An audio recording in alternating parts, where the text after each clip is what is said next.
Have you ever sat through a meeting and said to yourself, "What a waste of time. I could be getting my work done"? If your answer is yes, you are not alone. Meetings take up an ever-increasing amount of employees' and executives' time, which has been a contributor to the expanding workday. Today, we will tell you how to conduct a productive meeting.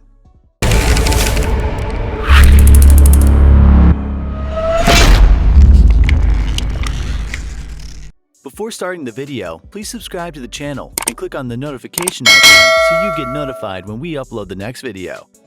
Number 10. Make sure the meeting has an explicit goal. Having an explicit goal and agenda ensures the meeting accomplishes what it sets out to do in the allocated amount of time.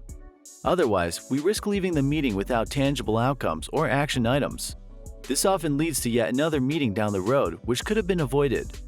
Before defining the meeting goal, we need to first validate whether or not a meeting is the most effective method of accomplishing the goal.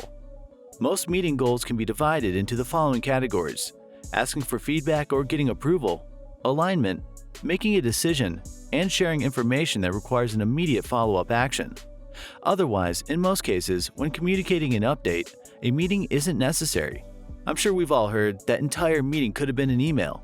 Having a well-defined meeting goal that the attendees agree with helps avoid these kinds of situations in the future. Regardless of what the meeting goal is, make sure it's clear and all attendees are aligned. Number 9. Set strict time limits. Your employees' time is valuable, so limit the length of the meeting to 1 hour or less if you can, and end the meeting on time, even if the agenda topic is not completed. When you set strict time limits, employees can better plan their workday around the meeting, with the expectation that they will be released from the meeting on time. Additionally, this will force meeting planners to condense their agendas to only the topics that really matter. Number 8. Create an agenda and share it ahead of time. A proper agenda can decrease meeting time by up to 80%. Despite this, over 63% of all meetings don't have explicit goals or agendas.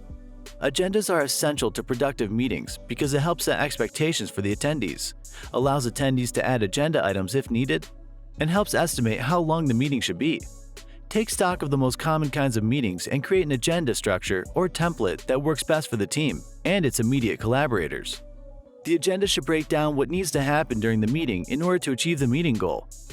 It's also important to give your attendees a heads up if you plan to call on them to present or share a large amount of information during the meeting so they have adequate time to prepare. I can't count the number of times I've seen the deer in headlights look when the facilitator calls on someone out of the blue to present something they weren't prepared for. Generally, meetings should all start with a round of introductions if there's even a single person that the others might not know, and be followed by an overview of the agenda and the statement of the meeting goal. Afterward, it's important to reiterate the next steps and let the attendees know where the decision log and meeting notes are documented, but more on that later. Number 7. Keep a decision log. A decision log outlines the important decisions made during a meeting. It's important to explicitly write these down in case there's confusion or disagreements in the future.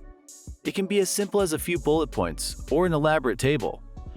Regardless, all important decisions made need to be noted down, along with the context of how the decision was made, and those who made the decision. Understanding when certain decisions were made and why they were made allows the team to revisit and reevaluate them in the future. Keeping a record trail of these decisions also allows us to avoid situations like, when did we decide on this? Who made this decision? What was the reason for this decision? When looking back on a project several weeks later. Number 6. Ensure there are explicit action items with owners and timelines.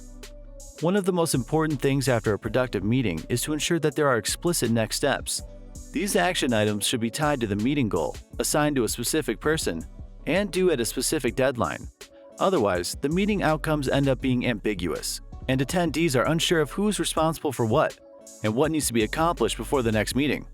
It's a good practice to discuss if there needs to be another meeting after the action items are complete, and when that meeting should take place. Number 5. Make sure there's a host facilitating the meeting.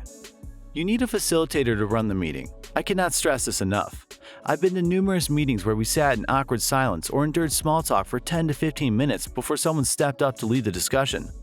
In most cases, this is the host who called for the meeting in the first place. He or she is responsible for establishing the common goal, writing the agenda, recording the decisions made, and driving the action items and assigning owners and timelines. In addition, it is also a good idea for the host to enlist someone to be the note taker. Afterward, the meeting notes, along with the decision log and action items, are shared with all attendees and other immediate stakeholders. Depending on how large the meeting is, some of the key responsibilities of the meeting host include writing an agenda, creating the meeting invite, marking optional attendees, sending out a pre-read, giving a heads up to those who might need to present or share information. Number 4. Invite the right people and state which attendees are optional. As illustrated in the previous flowchart, don't call a meeting until you know which attendees are essential. Having a meeting without a critical attendee almost always results in an unproductive meeting. An essential attendee might need to share important context or contribute to making a decision, whereas an optional attendee might be impacted by a decision, but doesn't need to be there to weigh in. On that note, it's also important to mark which attendees are optional and which are critical.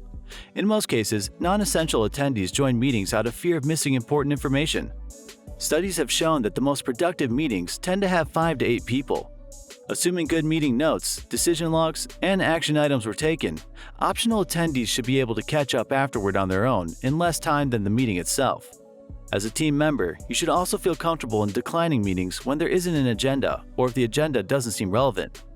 Don't be afraid to ask for the meeting notes after declining a meeting. Number 3. Ensure all attendees are coming in with the right amount of context. It's important to ensure that all attendees coming into a meeting have enough context to fulfill their role, whether or be contributing to decision-making or achieving alignment. A good practice is to create a short pre-read for all attendees to read in advance before the meeting.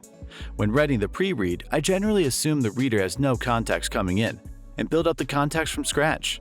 This ensures all attendees come with a sufficient level of understanding. Furthermore, whoever has forwarded the pre-read can follow along without getting confused. For smaller meetings where writing an entire document might be overkill, I tend to set up quick 5 to 15-minute chats with attendees to help fill in the bits of important context they may be missing.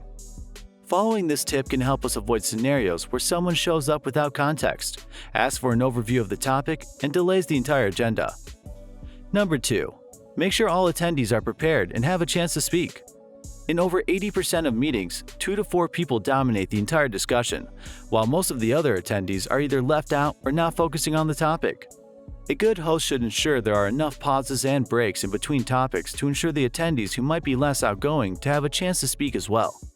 It never hurts to take a few seconds to ask, does someone have something to add to this before we move on? As strange as it might sound, I've also seen a lot of success when big meetings have a designated speaker object. For example, a marker or tissue box, where the holder is the sole person allowed to talk at a given time. This prevents interruptions and people from talking over each other. When someone wants to talk, he or she raises their hand, and the person passes the speaker object to them afterward.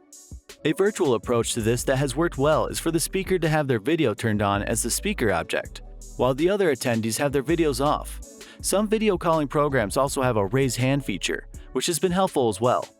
Now that a lot of us are working from home, the volume of meetings has shot up. Therefore, having productive meetings is more important than ever. Number 1. Decide on clear, assigned action items for after the meeting. No one wants to attend a pointless meeting that accomplishes nothing. Yet this happens all too often. Ensure there are specific and actionable follow-up tasks to decisions made at the meeting, including who is responsible and accountable for each item.